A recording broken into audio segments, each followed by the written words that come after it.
In my role, I coach academics, administrators, and commercial managers who work at the University of Warwick. One of the things which I regularly do in my coaching sessions is to offer people a model or framework to help them make sense of things. In this book, I'd like to share various concepts that I use in these coaching conversations in the hope that some of them will be of real practical benefit to you.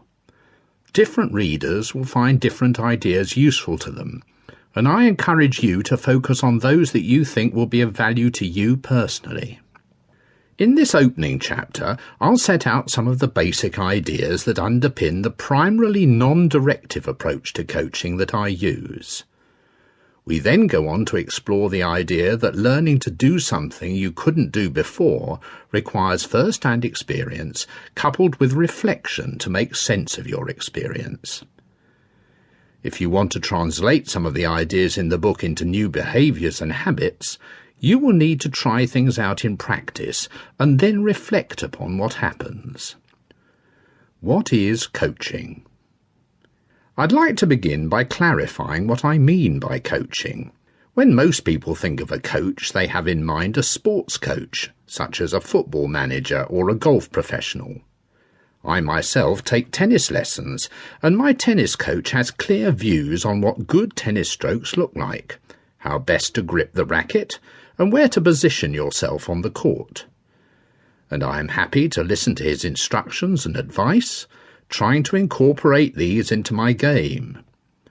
You might characterize this type of coaching as directive. There are other approaches to coaching, however. In my own practice, I work mainly non-directively. My role is to listen to people and ask questions that help them to clarify what they want to achieve and to consider how they will do this. When coaching, I only occasionally make suggestions and rarely give advice. There isn't an agreed definition or view of what coaching is. Here is the definition that I use as the basis of my own practice as a coach. Coaching is a relationship of rapport and trust in which the coach uses their ability to listen, to ask questions, and to play back what the client has communicated in order to help the client to clarify what matters to them and to work out what to do to achieve their aspirations.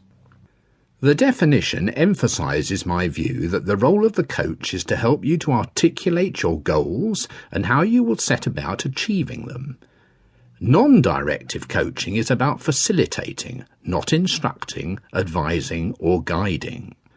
The definition also describes the 3 key conversational skills used in coaching: listening to understand the individual and his or her world, asking mainly open questions that help the person think, playing back what the individual has said or perhaps communicated non-verbally. In sharing some ideas with you in this book, I won't be able to listen to you or to play back what you're thinking. I will, however, ask you questions throughout to encourage you to explore what these ideas might mean for you. Awareness and responsibility. As noted in the preface, another way of looking at non-directive coaching is summarized in this equation: awareness plus responsibility equals performance. The equation is intended to convey the notion that when I'm coaching, I'm trying to do 2 things: to help people become more aware of what they need to do and how to do it, and to encourage them to take responsibility for action.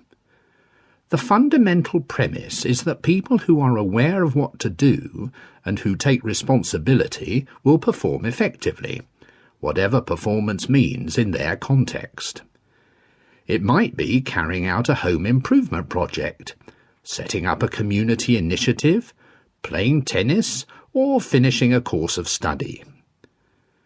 Note too that awareness without responsibility is just whinging.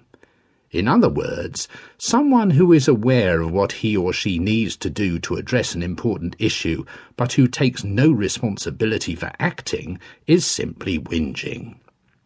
When I introduce a model or framework in a coaching conversation, my intention is to offer people a fresh way of thinking about their circumstances, to raise their awareness.